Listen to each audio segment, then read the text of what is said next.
स्वयंतक हरण, सप्तदंबा का उद्धार और अक्रूर जी को फिर से द्वारका बुलाना।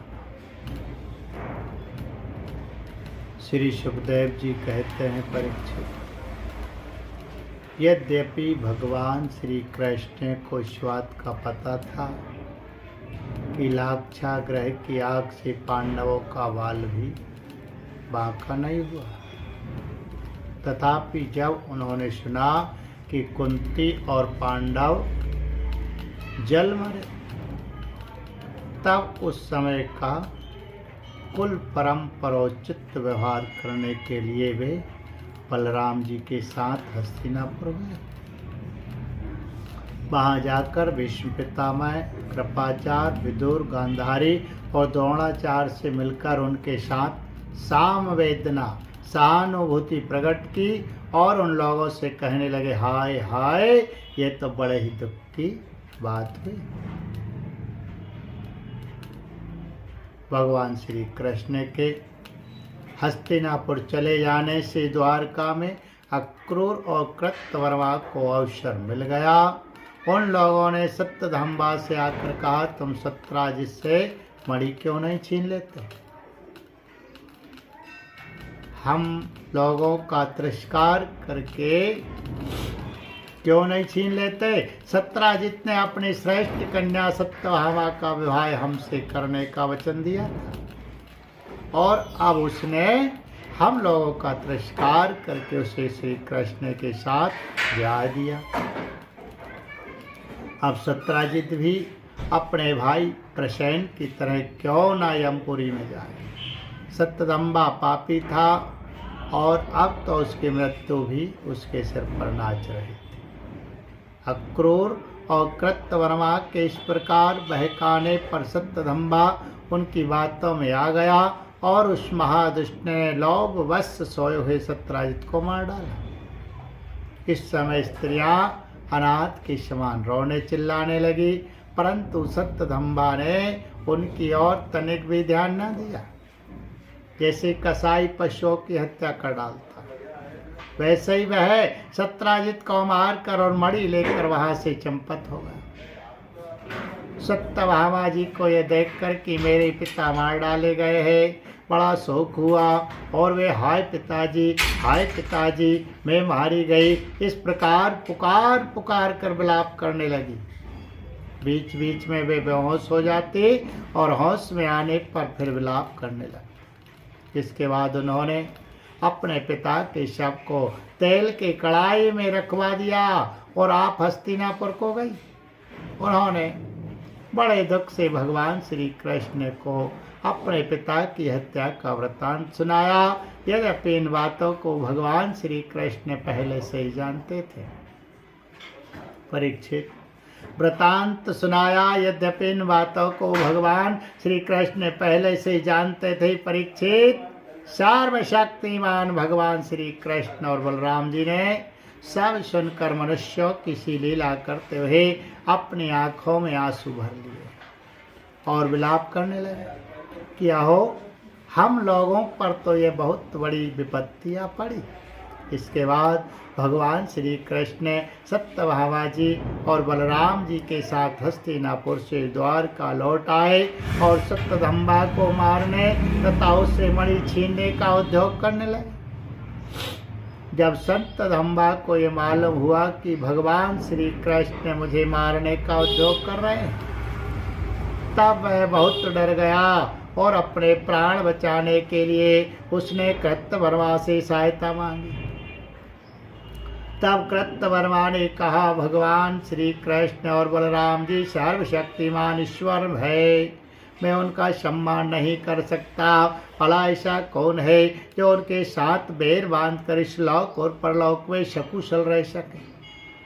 तुम जानते हो कि कंस उन्हीं से द्वेष करने के कारण राज लक्ष्मी को खो बैठा और अपने अनुयायियों के साथ मारा गया।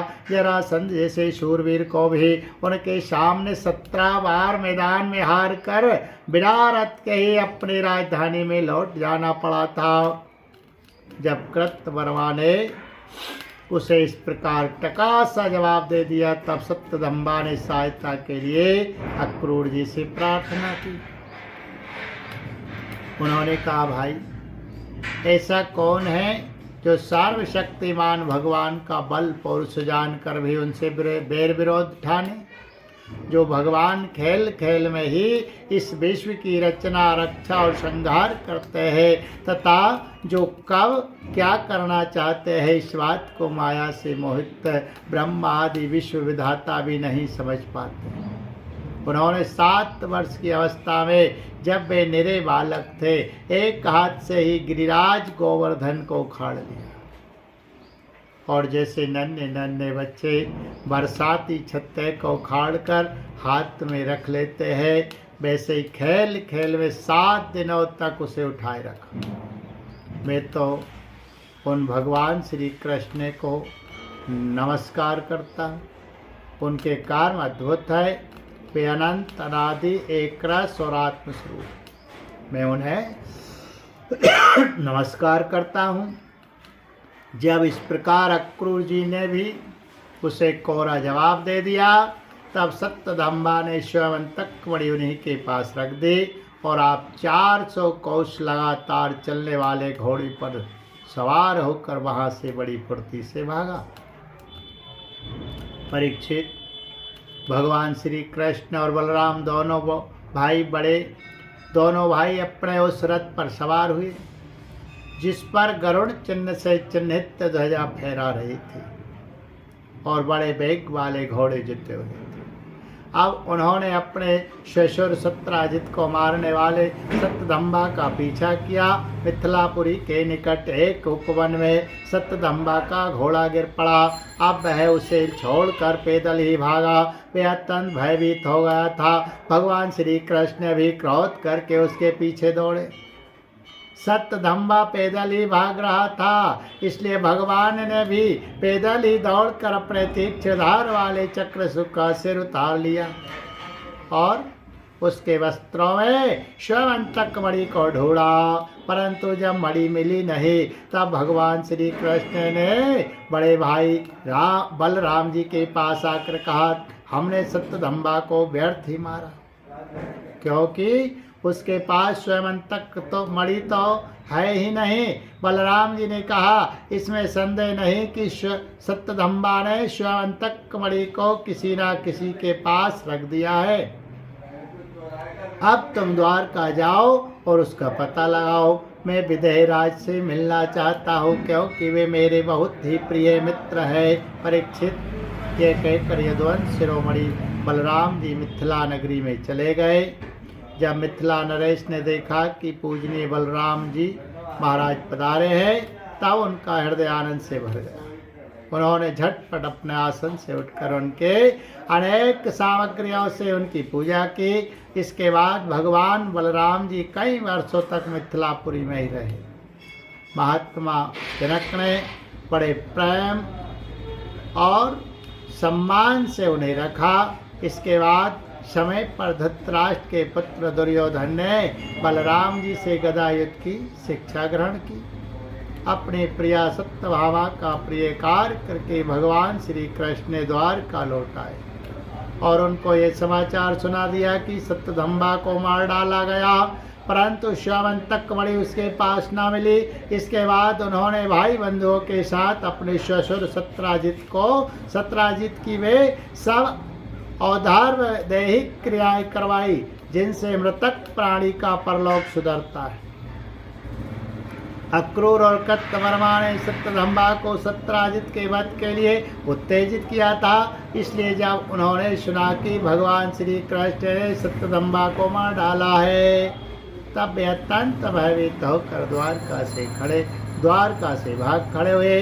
परीक्षित, कुछ लोग ऐसा मानते हैं कि अक्रूर के द्वारका से चले जाने पर द्वारका वासियों को बहुत प्रकार के अनिष्टों और अरिष्टों का सामना करना पड़ा। दैविक और भौतिक निमित्तों से बार बार वहाँ के नागरिकों को शारीरिक और मानसिक कष्ट सहना पड़ा। परंतु जो लोग ऐसा कहते हैं वे पहले कहीं हुई बातों को भूल जाते हैं। भला यह भी कभी संभव है कि जिन भगवान श्री कृष्ण में समस्त ऋषि मुनि निवास करते हैं, उनके निवास स्थान द्वारका में उनके रहते कोई उपद्रव खड़ा हो जाए। उस समय नगर के बड़े बड़े लोगों ने कहा, एक बार काशी नरेश के राज्य में वर्षा नहीं हो रही थी, सूखा पड़ गया था। तब उन्होंने अपने राज्य में आए हुए अक्रूर के पिता शवफल्क को अपनी पुत्री गांधिनी ब्याह दी। तब उस प्रदेश में वर्षा हुई।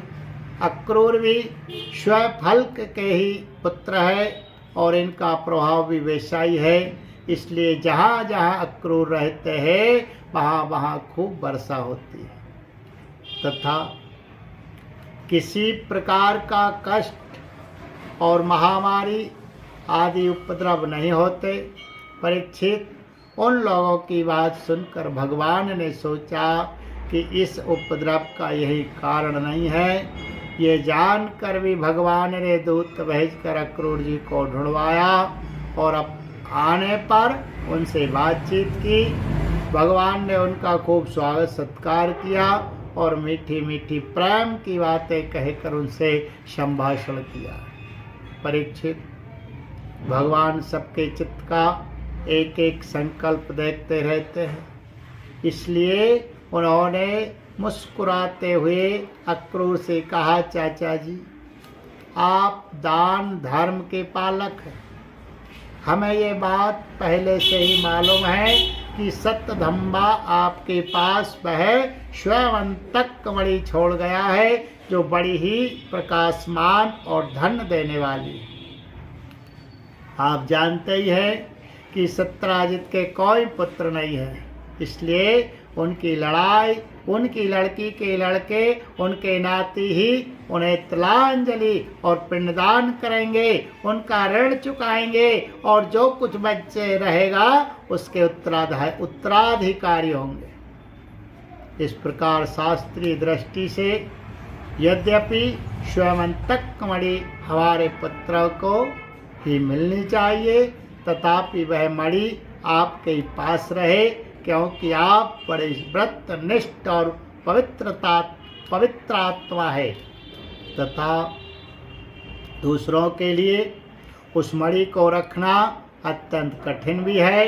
परंतु हमारे सामने एक बहुत बड़ी कठिनाई यह आ गई है कि हमारे बड़े भाई बलराम जी मणि के संबंध में मेरी बात का पूरा विश्वास नहीं करते, इसलिए महाभाग्यवान अक्रूर जी, आप वह मणि दिखाकर हमारे इष्ट मित्र बलराम जी, सत्यभामा और जामवती का संदेह दूर कर दीजिए और उनके हृदय में शांति का संचार कीजिए। हमें पता है कि उसी मणि के प्रताप से आजकल आप लगातार ही ऐसे यज्ञ करते रहते हैं जिनमें सोने की वेदियां बनती हैं। परीक्षित, जब भगवान श्री कृष्ण ने इस प्रकार सांत्वना देकर उन्हें समझाया बुझाया, तब अक्रूर जी ने वस्त्र में लपेटी हुई सूर्य के समान प्रकाशमान वह मणि निकाली और भगवान श्री कृष्ण को दे दी। भगवान श्री कृष्ण ने वह स्वयंतक मणि अपने जाति भाइयों को दिखाकर अपना कलंक दूर किया और उसे अपने पास रखने में असमर्थ होने पर भी पुनः अक्रूर जी को लौटा दिया। सर्वशक्तिमान सर्वव्यापक भगवान श्री कृष्ण के पराक्रमों से परिपूर्ण यह आख्यान समस्त पापों, अपराधों और कलंकों का मार्जन करने वाला तथा परम मंगलमय है। जो इसे पढ़ता, सुनता अथवा स्मरण करता है वह सब प्रकार की अपकीर्ति और पापों से छूटकर शांति का अनुभव करता है। बोलिए गोविंद गोपाल कृष्ण भगवान की जय। प्राण पुरुष पुरुषोत्तम भगवान की जय। सत्य सनातन वैदिक धर्म की जय।